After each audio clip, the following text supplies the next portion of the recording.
Oh, those cameras in the back. The one is Al Jazeera, the other is Russia Today television.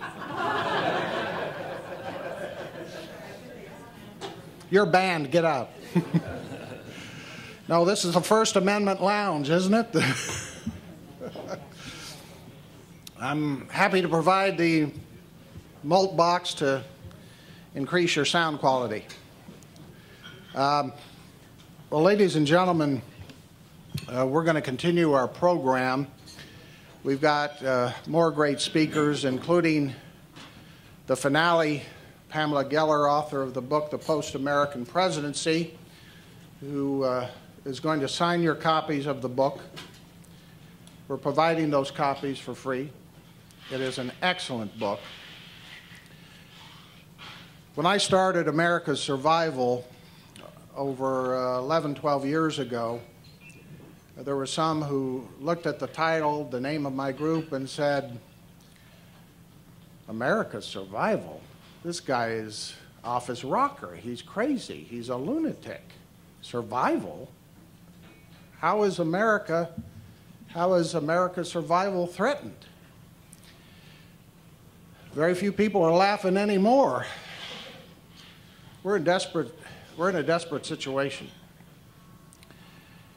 especially when the enemy can get access to our own public television stations to the degree we just documented for you. But what we're going to talk about now is an interesting aspect of the crisis. And I think what you're going to hear is a very interesting take, because obviously the country's survival is threatened, but we're all worried about our own situations economically and financially. And Charles Ortel is somebody who's able to analyze the economic and financial situations vis-a-vis the political crisis. And he has developed a reputation through his many public TV appearances of being somebody who's been critical of the Obama administration's, quote, war on capitalism. So these domestic initiatives we see developing from this administration are, of course, being compounded in damage by the threats we face abroad. And we haven't seen the last of it yet. Charles serves as managing partner of Newport Value Partners, established in 2007, providing value-added research to executives and investment firms. In October 2010, he noted that political conditions inside the United States seemed unusually polarized and unlikely to be resolved in a business-friendly way for years. And citing these external threats, some of which we've been talking about today, he has developed his own financial expertise, suggesting that investors reduce their long-term exposures to securities and consider increasing allocations to strategies that trade volatility and are short-based. He was raised in Manhattan, graduated from Harvard Business School with an MBA in 1980, from Yale with a BA cum laude in 1978, and from Horace Mann School cum laude in 1974. It's my honor to introduce Charles Ortel.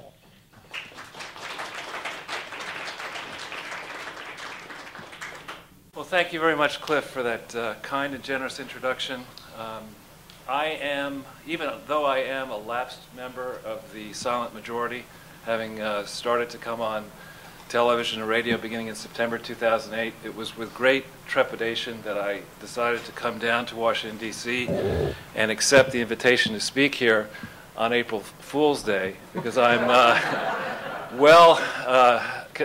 acquainted with the famous adage attributed to Mark Twain: it's better to let people suspect you're a fool than to open your mouth and remove all doubt.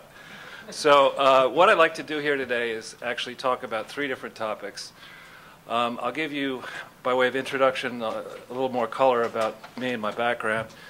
I want to talk about the situation in the Middle East and why I believe it is among the many theaters that poses perhaps the clearest and most significant danger to this great nation. And then I want to turn our attention to the structural factors, which I believe most major policymakers around the world don't yet seem to understand in the West. These structural factors which are greatly complicating our attempts to have a recovery inside the advanced economies. And then I want to take some time, and instead of just being a critic, I want to talk through some ideas that I think can help get us out of this mess. So by way of background, it is indeed a great honor to be here in this room in the First Amendment Lounge at the National Press Club, because frankly, of the 238 nations that are in the CIA World Factbook, I know of very few that have a similar organization. And certainly of the 57 members of the Islamic states, I doubt there's a single one that has anything close to a First Amendment lounge, let alone a lounge where critics can stand up without fear for their personal safety and express opposing views. So, Cliff, thanks again for letting a numbers guy break into the political world here. I really appreciate this chance. You mentioned some of the schools that I attended, and actually I am one of just 3 people to have had the privilege to go to the finest school in the world, and that was a school created by my parents. My mother, excuse me, who's passed away, was a box specialist and got a master's, a bachelor's and a master's from Yale in 1952 and 1954, which was highly unusual through the music school. My father took 19 months off to serve with our armed forces, admittedly from a position of safety inside the United States during World War II, but graduated at age 26 with a PhD in nuclear physics. And they took great interest in our education, me and my 2 brothers. And I think education starts first and foremost with the parents. You can't delegate education to the teacher. You can't delegate information, understanding about the situation in any country to the press. Ultimately, understanding your issues, your options, boils down to taking personal responsibility for reading and getting into the facts. And as John Adams said in the famous defense of the British soldiers, what he did not want to take when the British had killed by accident Crispus Attucks, he said that facts are stubborn things. And he went on to say that you can't really alter the state of evidence. Well, that was well before Al Gore invented the internet. And well before Photoshop, and well before the kind of disinformation campaigns you were talking about with Al-Jazeera and the various people around the world. And that's why I think it is so important, the work you do and the work people in this room do who may not be members of the accredited press, but do the kind of work at home on the internet, digging in and sharing the truth to the extent we can to people around the world. We live in very, very dangerous times. I would like to think that this is a comfortable moment, that I could do what I really would like to do, which is go back to Oxford or Cambridge and study medieval history. But unfortunately, this is not a time to do that. We are in the midst of what Samuel Huntington flagged as the clash of civilizations. That's being played out in front of our eyes. Turning first to the situation in the Middle East. I was one of those kids raised in Manhattan in a family. I mentioned my father was a scientist. My mother's father was a Baptist minister. Both of these people had no interest in raising us in a religious fashion. So I don't come at looking at this conflict as a devout Christian or Jew or Muslim or Hindu or whatever. I come at it, I think, somewhat objectively. And my first experience in the Middle East was actually being a summer intern in Cairo in 1975. In July of 1975, for those of us who remember history, that was an interesting time to be in Cairo, because not only were they on the wrong side of American foreign policy, but it was just shortly after a brutal and bitter war. I had spent a lot of my time up until getting out there trying to become a top-ranked tennis player. So I had little interest in all the niceties of what might be going on in the Middle East. And I found myself, nonetheless, sitting there in Cairo after every evening.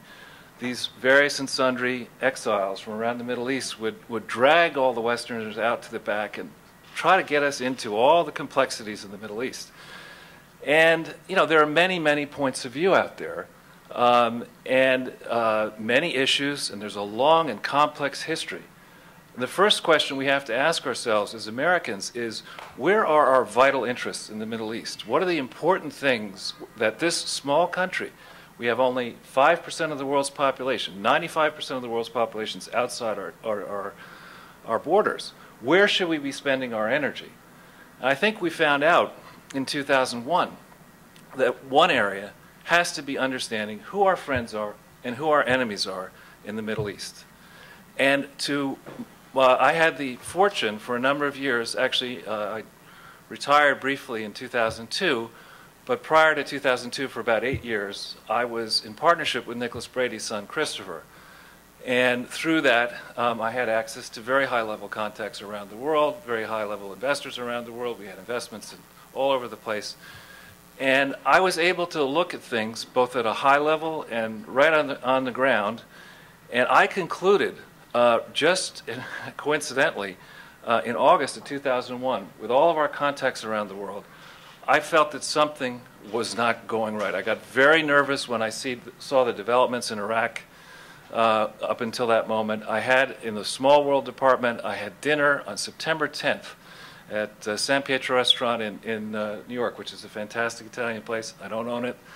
As I often do in these small dinners, I was with somebody who had been president of Jane's Defense Weekly, and I asked him, September 10th, 2001, what is the chance of a major terrorist attack in Manhattan? And he said that night, 100%. So when when it happened the next morning, I really felt that the business conditions I had grown to know and felt very comfortable about, I felt I didn't understand them. And the more I probed, I felt that people around the world didn't seem to understand this conflict. So I took a little bit of time. I laid my groundwork. I retired in July of 2002. I also had to deal with a personal issue. I had to gain custody of my children. I did that, and I had the pleasure of spending 5 years out in the wilderness, not really, in Millbrook, New York, looking after 2 children and reading anything I wanted. I had no boss other than my then 8-year-old daughter, and I could read anything, I could think about anything, and I decided, what are some of the things that I should read to educate myself? And the thought occurred to me that for all the talk about the Quran and the Middle East, I'd never read the Quran. And without putting people in the room on the spot, I would guess that the many educated people in this room, very few of you have actually read every page of the Quran. I went and I had enough experience to know that a standard ruse being used to combat understanding of this is to say that you haven't read an authentic version of the Quran. So I picked up the phone and I figured out how to get to the Council of American Islamic Relations, and I called the man up and I said, I'm thinking of studying the Quran. Is the Penguin Classic Edition an authentic version? Oh yes, sir, authentic version. I would urge each of you to go out and buy that book. It costs about $14. It is a chilling document, and I think it needs to be read, and people need to understand, that this religion is a different sort of religion. The next thing I think we need to understand is that the situation in the 57 Islamic states is very different. We're not talking about Belgium. We're not talking about Canada. We're talking in the states, the politically Islamic charged states throughout the Middle East region. We have research coming out, macroeconomic research, illustrating the strengths and the weaknesses, the differences of these states between states in Europe and states down in Asia and North America. The first problem you have in these states is that the percentage of people who are actually working as a percent of the people aged 14 to 64 is very, very low. Okay, this isn't a case you don't have in these oil-rich states. If you take away petroleum, you take away natural gas, it's not as if these people in the main have anything to do to sell products in the global market. It's not as if they're literate. It's not as if they're trained to compete in the same way. So to think to look at the situation in the Middle East and to see, or to think that what you're seeing in Egypt is Patrick Henry and his wife and Dolly Madison running around Tahrir Square. That's not what you're seeing. And you need to understand that as you think about the challenges that we face out there. I've been asked to comment, and I take the charge up with honor, about what I think about America's foreign policy, what I think about the President's foreign policy. And a number of weeks ago, actually I think it was more or less the first or second day of the culmination of the Egyptian revolution, I characterized the President's foreign policy as flip, flop, photo op. And that's exactly what I think it is. You may remember that this President's first act upon getting into the Oval Office, among his first acts, was to send the bust of Winston Churchill back to England. Now, I am on the board of a company in India with a close friend of mine. I've known him since 1978, and he detests Winston Churchill for what Winston Churchill did in India, which, what he tells me, if it's true, was truly contemptible. And Winston Churchill has a checkered record in South Africa. But let me tell you, in what he did in World War II, contrasting the famous speech, "We will never waver, we will never surrender," Obama's version of it in the Middle East appears to be, we will not investigate the facts, we will not make a decision, we will do one thing, then we'll do the opposite of that thing. You can count on us to totally confuse you. And that is what he has done so far in the Middle East. The situation in the Middle East is remote in distance from the United States, but we still derive too much of our vital energy resources from that troubled region in the world. And shame not just on the Democrats and not just on Obama, shame on the Republicans, because we have had ample opportunity since 1980 to reduce our dependence on foreign energy sources. And that has to be something we set our minds to do. Yesterday, the situation in Japan compounds the danger in the Middle East, because my sources tell me that the situation in Japan with regard to the nuclear reactors is far more serious than the press understands today. I've had 3 years of experience working in Japan. There is no Woody Allen in Japan who immediately opens up all his problems. The idea in Japan is those problems are kept well under the kimono. So we still don't understand what is going there. We still are not doing anything meaningful to wean ourselves off foreign oil. And then we get into trying to dissect what the President says in his press conferences.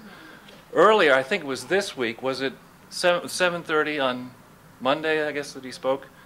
I had great difficulty following his math on the calculation of the percentage of imported oil that we're getting there, because that's not a number I'm familiar with. I think the percentage is much higher than he cited. I had great difficulty understanding how he could say that we're encouraging the drilling of offshore oil and gas. I was somebody last year who actually, I believe, the first person to call out the fact that you need to look at the timeline on the British Petroleum incident. One of the largest contributors to President Obama's campaign was British Petroleum. The decision to invest offshore, to allow British Petroleum to drill that well, was a decision that the President and his advisors took after the well was challenged. And we still don't understand who got the better of us in that whole decision to punish BP. My calculations of that incident are that BP took the President to the cleaners. They got to deduct a massive reserve and take a tax deduction, getting cash back, and they haven't yet sent a lot of cash out to reward our people. So we are getting, in our view, in the Middle East, we are being taken to the cleaners as Americans by the President's foreign policy in these various countries. The Egyptian situation, I well remember, and I've been back to Egypt a number of times, I well remember many pleasant conversations with all sorts of people in Egypt. And it is just a crying shame to, as I did, watch the Al-Jazeera coverage of that revolution.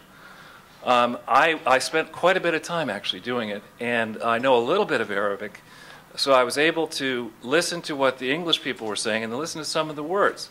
And I recall at one point, the announcer breathlessly said, "Look at these pro-democracy protesters. They're so fantastic."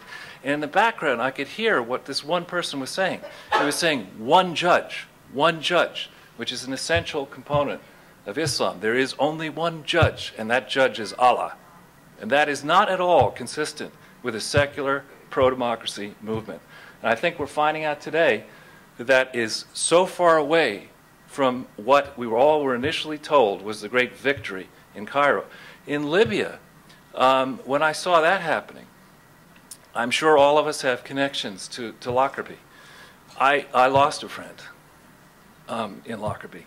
And, you know, to hear a member of that government admit that Gaddafi personally ordered it, then to hear members of our government say, now we're going to compromise. We're going to engage in a settlement, maybe, where this guy's going to get free reign. He's going to get exile. That is unacceptable, completely unacceptable. And the message that it sends around the world is ridiculous. I mean, we do have a mighty military force. What are we doing? Who are our friends? Who are our enemies? We don't seem to know. So this situation in the Middle East is dire. And I should pause here and mention, I was born in Los Angeles. I'm an optimist. So I will say that in advance. I think there's a solution, but I'm now going to explain what I think the structural problems are that are complicating our lives. All of us, I think, and I first got exposed to accuracy in media in the 80s. And I read Irvine's and your columns with great interest. And I watched one of my personal heroes, Ronald Reagan, push the country in the right direction. And it seemed like such a refreshing point in life. From 1980 to 1989, everything seemed to be going our way. If history in this era is written in English, which I hope it will be, I think we're going to be looking back at the period 1989, 1991 to the present as lost decades. Think of what we had back in 1991, 1992. We truly were not only a military superpower and a global power, we were a moral power. We had examples of greatness and goodness. We had brought liberty and freedom to hundreds of millions of people around the world. Now where are we? It is absolutely disgraceful. What has happened in this country, turning first to the economic side of life, abruptly around 1999, the demographic problems in this country began to catch up to us. You won't hear respected economic commentators, with the exception of David Walker, talk about, and Pete Peterson, talk about the demographic threats that we have inside this country. What we have, and it's not just in the United States, it's worse in Japan, it's worse in Europe, we have the sad example that as populations get richer, they have fewer children. And what that does to the math, the economic math, is it, first of all, changes your buying power, your buying pattern, and it lowers the intrinsic growth rate that's realistic to expect inside these economies. So where the wealth is and where the annual output is, the picture has gotten steadily worse since about 1999. The second thing that's happened, I remember, I'm 55, I remember in the 60s, my parents' strategy was to encourage us to save up for things. And that's what we did, that's what we still do. But with the changing complexion of the way the economy has worked in the United States, throughout Europe and other places, the debt levels, we've become addicted to debt as a nation in the whole, not just at the household level, but in the financial side of life, in companies, in governments. We've just become addicted to debt. And unfortunately, we have borrowed all this money at a moment in time where the bulk of the world has inaccurately concluded that we are less risky than elsewhere. So we've been able to borrow our money on low interest rates, on lax terms, and we become accustomed to doing that.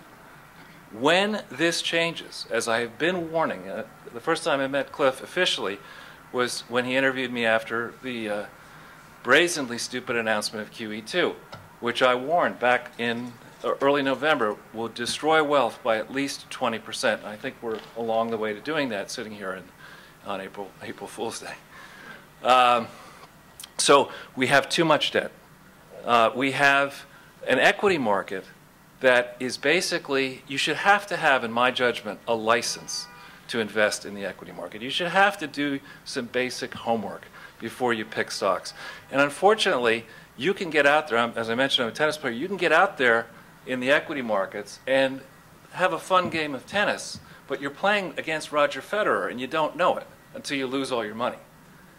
Right now, with interest rates as low as they are, if a stock has a very modest dividend, 2 or 3% yield, its value will hold up so long as people believe that interest rates stay on the floor. The second interest rates are driven up, stock prices could crack on the Dow from wherever it is now down to 6,000 or below in a matter of weeks.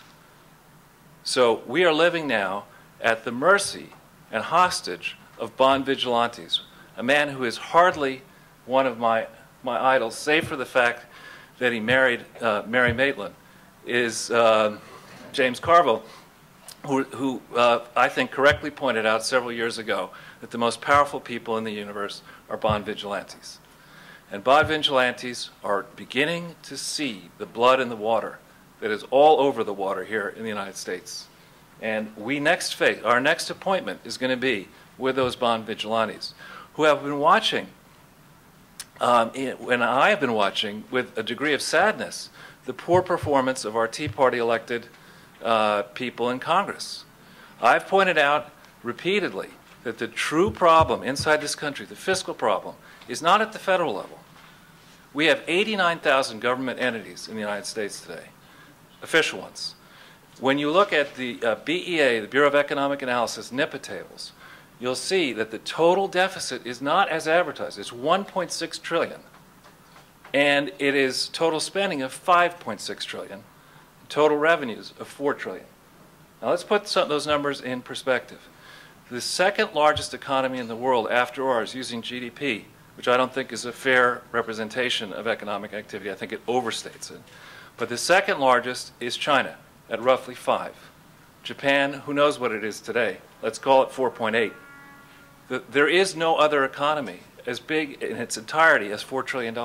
Yet that's the amount of taxes we collect in this country. And ask yourselves, and I know it's dangerous to do this here in the center of government land, but ask yourself, is $4 trillion enough money to spend on government? And I certainly think it is. I certainly think it is. I think it's even too much money to spend on government. We have a situation today, 85 or 86 years after Calvin Coolidge said, as he did, and I'm not sure if it was in Washington, but it was to the Society of American Newspaper Editors on January 17th, 1925, Calvin Coolidge said, "The business of America is business." Today, on April Fool's Day in 2011, in Washington, D.C., I'm here to tell you the business of America has become government. And government is ineffective when it takes in $4 trillion and spends $5.6 trillion and gives we, our citizens, no real ability to constrain the power of that spending. The bond vigilantes are beginning to understand this. They're looking at the Federal Reserve's financial statements to the extent you can actually get through them. And they're seeing that if you thought Bernie Madoff had a thing going, if you thought some of these banks had a thing going, the Federal Reserve financial statements, and I urge you to go on their website and look at them for yourself, those of you who are trained, they are not even prepared in accordance with generally accepted accounting principles. They use very shaky assumptions, and the Federal Reserve Bank itself is woefully undercapitalized. So it does not have a lot more latitude to go forward here. So you look at these big issues that affect the country, and then you get into accounting for companies. When I took this time off, I got back into life doing a lot of independent research on a company most of you would think is a strong company. That's called General Electric. I concluded, to my shock and horror, on Valentine's Day 2007, that General Electric could be the next Enron. And I began to expound that view around the world, and I recommended shorting the stock at $39 on August 31st, 2008. And it got down as low as 6. Then there was a stealth rescue effort. The federal government advanced, and the federal FDIC and others advanced a lot of money in the dead of night and coaxed investors to put money in October 1st, 2008. That rescue effort temporarily seems to have worked.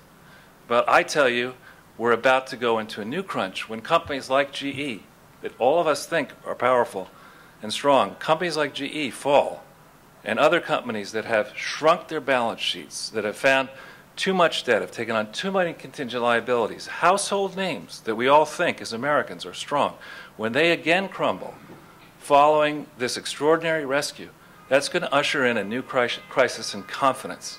And that is the most devastating crisis of all. When we lose confidence in our institutions, in our banks, again, how dangerous will that be as our various enemies start pushing harder around the globe? I hate to agree, and I told Cliff recently that I find myself in a strange sort of hell, standing up here and agreeing, or admitting that I agree with Michael Moore, that the president should return his Nobel Peace Prize. And I also find myself in the very sad place of agreeing with the not-so-merry Senator John Kerry that you cannot have political or national security without having economic security. There's no way to do it. It's very easy to sit and talk about making everybody equal. I have a guaranteed and surefire plan to make us all equally poor. But there is no way to keep your liberty and make us all equally rich. And so the policies that this president and Congress, the Democratic side of Congress, have been following for a long time to try to hire more and more expensive government workers to try to make us all equal is doomed to failure. It never will work. And we're unfortunately at that crunch point when we're about to see us tip over the edge, unless we follow the advice that Ronald Reagan gave. On his farewell address, happens to be my birthday, January 11th, in 1989, he said, all great change begins around the dinner table. And so we've gotten together around the lunch table to begin to think more deeply about these issues in the Middle East, about these structural issues. And what I think we have to do as groups of concerned citizens is reach out to our friends. Understand that 2011 is going to be a year of disappointment because we cannot enact change. There is no way, and frankly, I'm not sure I want to talk generally about change. I think a good, a good model might be keep the change, I want my country back. But we have to begin now to come up with a credible plan, to engage on the facts, understand the true pros and cons of our fiscal situation in this country. And we have to be able, as a group, to come together and say, look, if you folks in Washington, the best you can do on a $5.6 trillion total budget is come up with $80 billion in cuts, right? You need to go on a very long vacation. Because in businesses, I've worked in many tough situations where you go into a business that is in trouble and you have to change its mission. You have to decide, you don't just tinker around the edges. You don't accept the wiles of Washington and all the insider games. You look at it and you say, we're spending $5.6 trillion. Why? What is it that forces us to do it? And I'll give you a few things. As much as I value the strength of our military, I fail to understand today why we are still so big in Japan, Germany, and Italy. I don't get that. I don't understand why we spend as much money as we do in those places, yet we can't control our own border with Mexico. This, to me, makes no sense. And I think we need to go as citizens and say, look, we really do care that our borders are controlled, not because we're anti-Hispanic. I have my grandmother was from Brazil, and she's obviously not Hispanic, but I'm, I suppose, part South American. And it's not an ethnic thing. It's just basically a security issue. How can you say that you have a country that's secure if you can't control your own southern border? So we've got to think through that carefully. We've got to think through one of the biggest costs in the budget is education. Why are we still on an agrarian calendar for education in a service-based, technology-driven country? Why does it make sense to stay rooted to 19th century, 18th century tradition and practice in how we teach our young kids? Why, with all this productivity that's available to us, why do we need to keep people in high school for 4 years? Why couldn't it be 3? Or if it's not going to be in school for 3, why couldn't they have an internship for part of it? Why couldn't we do the same thing in college and say, look, to get your degree, you're going to have to spend 4 years, but one of them is going to be in the service of this country somehow. You'll be paid, but somehow doing that. Why does it make sense to have the tenure system that we have, where teachers are not disciplined? You can't get rid of a bad teacher.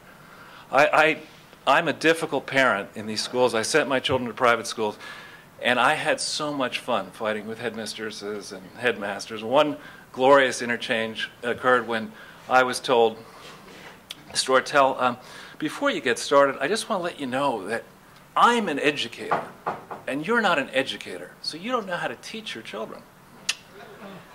That woman got quite a tongue lashing. But so in the field of education, we need to think about taking advantage of the much forward progress that we've seen so that we can educate our kids and give them a chance to play in the 21st century global economy. I see a steady stream of resumes coming into my firm from people out of some great schools. They're clueless. They don't know what it means to show up for an interview on time. You know, they're coddled. They think they're best and brightest. Well, they don't know, that when you show up for work, you're the first one in. You're going to be working late on Friday and over the weekend. They don't get that yet. So we need some changes there. We need to think about, and this is going to be a controversial one where I may lose you, but on the subject of drugs, we are the largest drug market in the world. And we need to ask ourselves, now having fought a war on drugs for a long period of time, is it possible to win a war on drugs the way we're fighting it? If we're not prepared to go the Singapore route, where we execute a lot of people, not just the people who sell the drugs, but the people who use the drugs, which I don't think we want to do, maybe we have to think very differently about the war on drugs. So we're in a desperate moment here. I applaud Cliff for putting this thing together. I think that the situation in the Middle East is an extremely dangerous flashpoint. The situation with Al-Jazeera is, I applaud you for drawing attention there. And I'd like to just simply close by saying I'm very happy to answer questions either now or after the meeting. And thank you very much for putting up with my speech.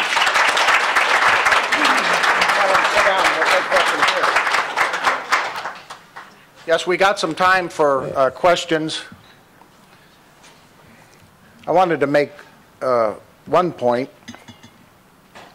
and that was a phenomenal presentation. No, I probably didn't agree with all the points, but this is worthwhile thinking about, and I respect the expertise that we were just given connecting the domestic problems to the foreign policy issues. What Charles said to begin with about the 57 Islamic states probably not having a First Amendment lounge brought up a case that we describe in our report about bloggers. In particular, one blogger in the country of Qatar. Now again, as if you didn't already know, Qatar is the funder and sponsor of Al-Jazeera. It is based in Doha, Qatar.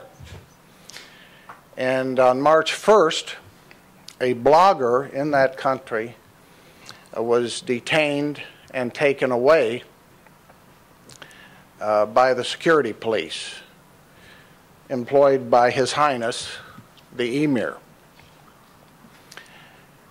Amnesty International immediately drew attention to this problem, what had happened, quoting the wife of the blogger, who was still, at this late date, a month later, not been heard from, raising the possibility that the blogger, who had been critical of the regime's human rights record is being tortured or worse.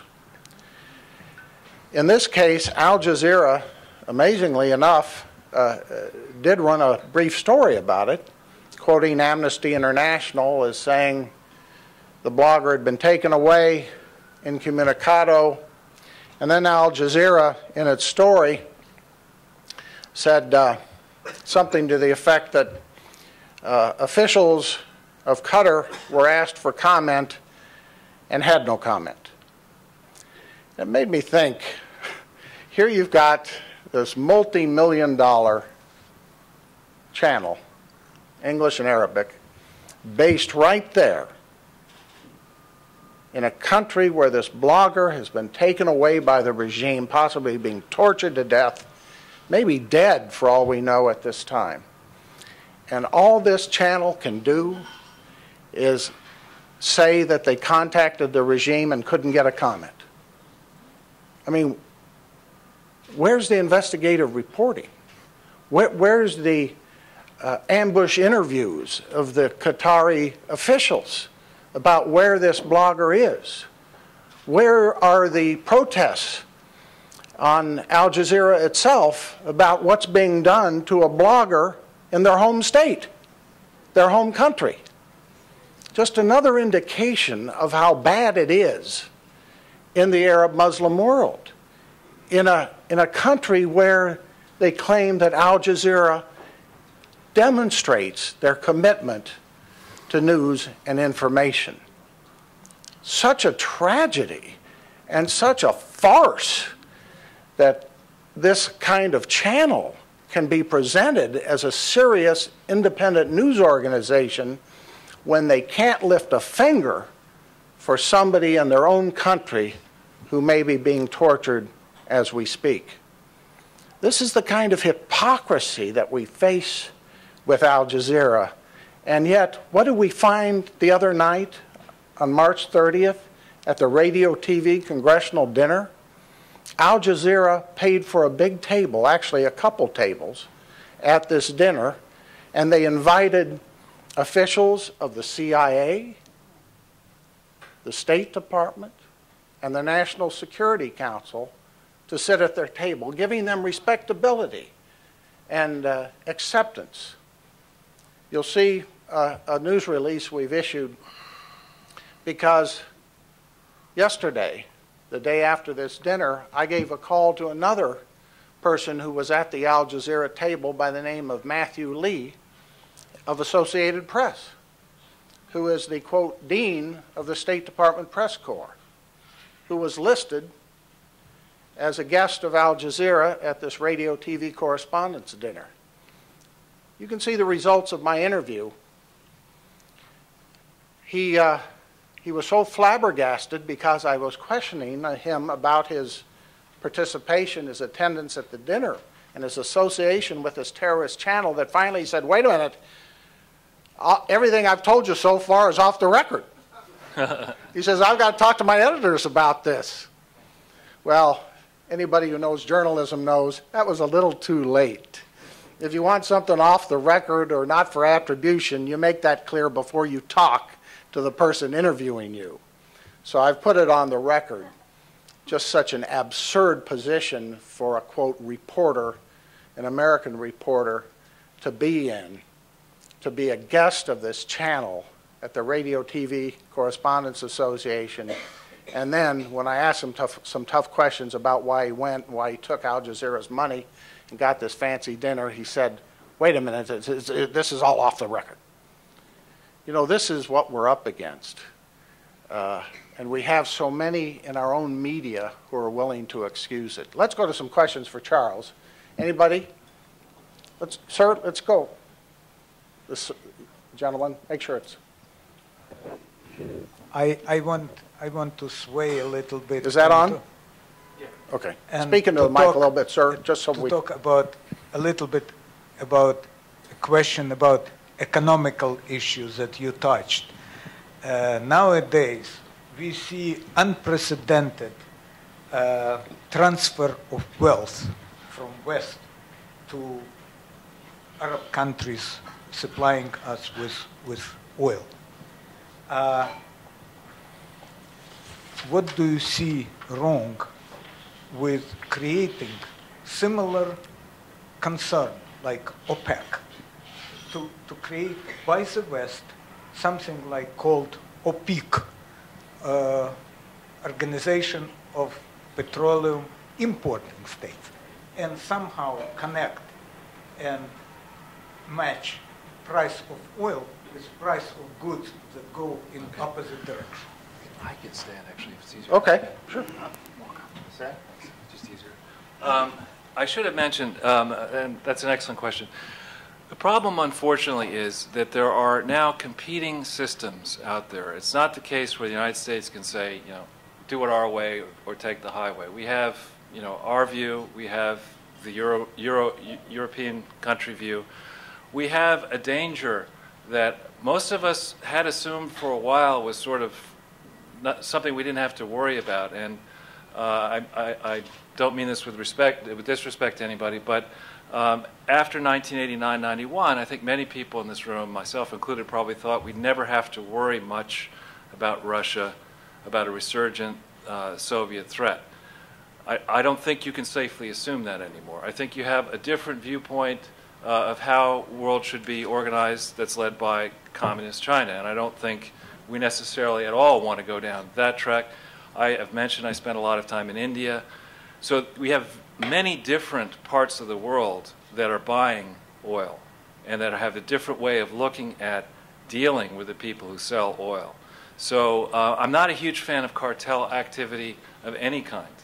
I think there's no real need for it. In fact, I think one of the great benefits that was created by our victory in the Cold War in 1980 and by the ascendancy of the Anglo-American model was the ability to create companies quickly, availing ourselves of technology that can tap customers, many more customers around the world than was ever before possible. So because I value our ability to reach out from our base, I have a hard time thinking about countering that approach by coming up with restrictive practices akin to you know, the tenure approach or public sector unions or whatever. It's just inconsistent with my philosophy.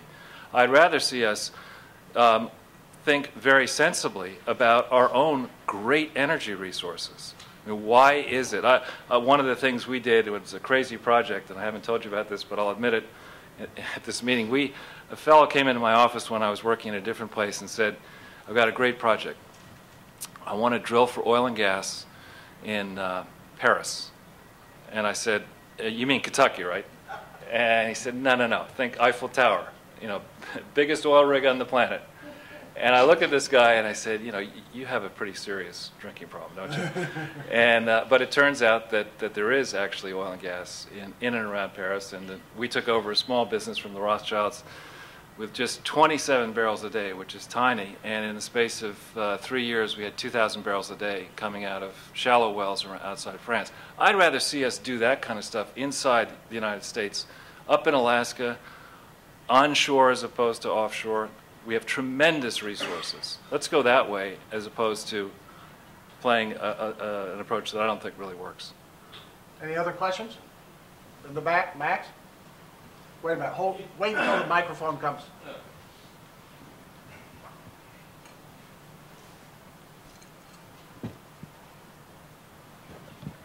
You talked about GE, and I'm going to say thanks to the internet, especially sites like Free Republic, you get all kinds of information from all over the world on all different kinds of topics, all hours of day and night.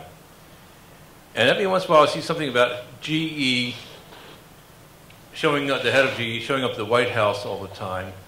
They got a lot of money, and then all of a sudden they supposedly got almost a monopoly on the green technology that's coming up in the future for, I think, the solar panels and other types of machinery, a lot of which is not working. Do you know of any investigations, or would you suggest a congressional investigation into this very interesting relationship between GE and the White House, just as everybody was blaming the bankers and the rich people for Wall Street's problems, when many of them showed up at the White House in the same manner?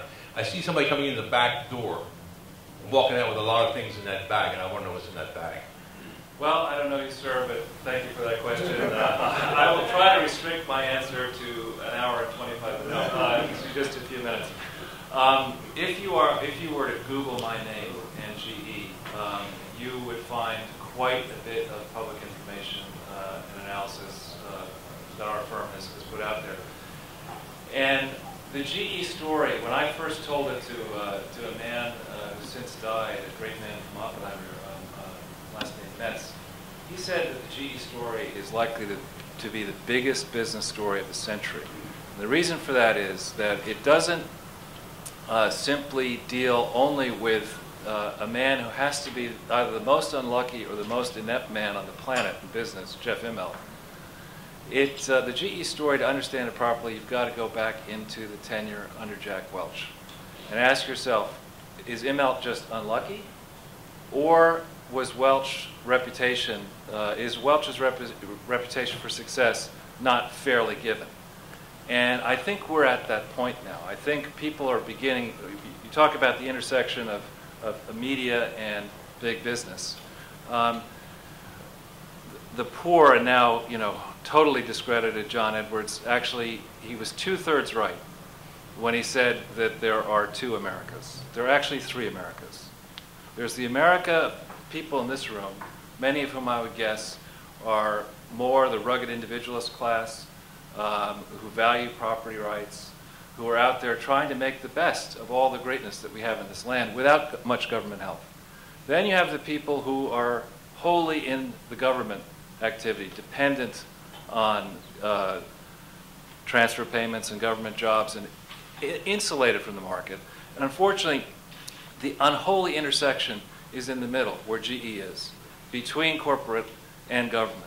People who go masquerade as capitalists, as Jeff Immelt and Jack Welch do, but actually are deeply stuck into and dependent upon the public trough.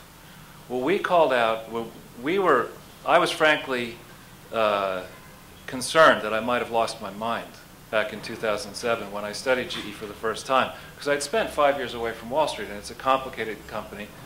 And I was working away, and I went into my son, I remember the day, on Valentine's Day, 2007, I said, look, I reached a point here where I'm going to go back and get back on the street and try to get back into business. And the thing I'm going to start with is by arguing that GE is the next Enron.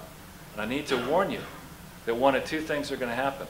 Either I will never work again, because it's a pretty powerful company, and they're going to crush me, or I'll be in the media. And I think you can see what's happened. Most people don't have the time and energy to go through GE's financial statements the way I've done it. And through Cliff, I'll happily send research out to you if you're interested. But basically, the financial statements of GE mask what is truly going on in that company. Most people think of GE and say, jet engines, great company, number one, number two. The reality is that GE's activities, even today, are driven by its inept financial services business. Most research analysts simply, the job of a research analyst is to maintain good contact with management. Otherwise, you will not get the kind of color that you need to get to put in your research. And so most research analysts tend to be sycophants. I'm independent, so I don't need to do that. And when I started, there wasn't a single research analyst who had a cell on GE. There wasn't a single financial services research analyst who was credible, somebody like Meredith Whitney, who was researching GE. So people basically didn't understand the company. I figured out a way, our firm figured out a way to show its financial services business, which is deeply wounded. We're in worse shape today than CIT, which is a good comparable company, was back then before it went bankrupt. And then on the non-financial services side, when you do look at it the way we do, revenues, domestic revenues for the non-financial services side of GE in 2010 were under what they were in 2008. Think about that. We've had extraordinary fiscal support, as you talk about, extraordinary government help for this business, yet they can't get their revenues in 2010 close to where they were in troubled 2008.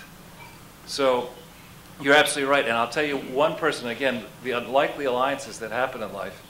I'd never thought I'd give a shout out to Russ Feingold, but former Senator Feingold, I guess he's gotten religion, and he's calling for Jeff Immelt to be removed from the Competitiveness Council.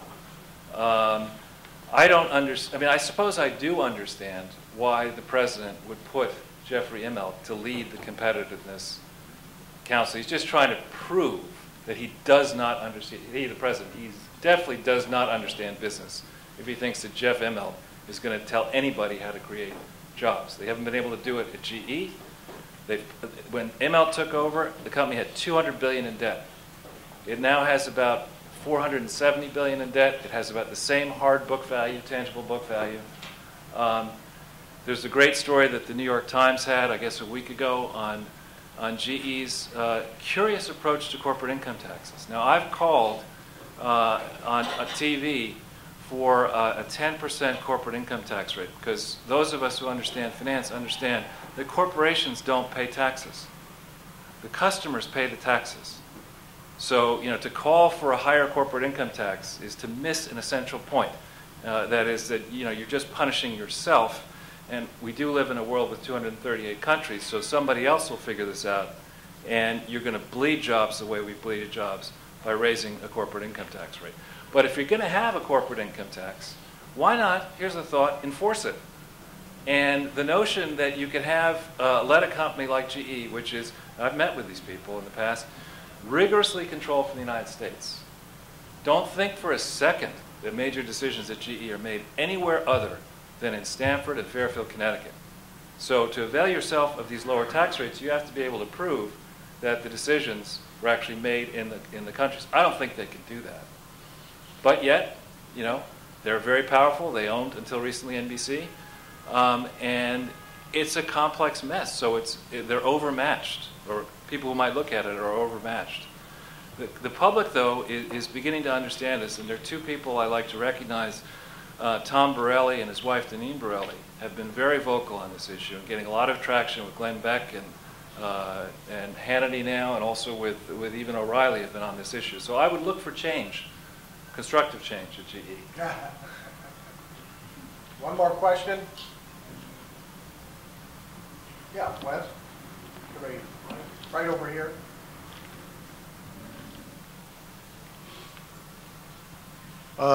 I'm not a lawyer, so I'm not challenging you here. I'm just asking because I want to know. Rahm Emanuel, the Chicago mayor-elect and former White House aide, has suggested, has advocated, that every person somewhere between the ages of 18 and 24 do some sort of public service. I don't remember whether he said 1 year or 2. I'm not certain of that. And a lawyer who practices before the Supreme Court, Ken Klukowski, who co-authored a book, recently said that amounted to involuntary servitude. And I'm just asking how you, other than the big difference that he wants 2 years for everybody just for being alive, and you want 1 year after 3 years of college, that whether or not your proposal, however well-intended, may run afoul of the 13th Amendment. Well, I'm certainly not a lawyer, and while I'm happy to give shout-outs to Russ Feingold and Kerry and Edwards, I want no business being anywhere close to dancing Rahm Emanuel. But what I'm saying is that as we think about solving our problems, we have to redefine the mission of government in this country if we hope to close a $1.6 trillion gap. We have to get bright people who are grounded in the facts together in a situation where you can consider all the pros and cons of changing things. And there should be no sacred cow. I've got to believe if you can't do a requirement, perhaps you can have an incentive. You know, there must be some way to give college credit, let's say, for public service, which I know my own son is getting at Fordham University. I mean, there must be ways to do it. And I didn't come here equipped today with a 4,000-page bill to tell you how we're going to fix the problem. All right. Thank you very much.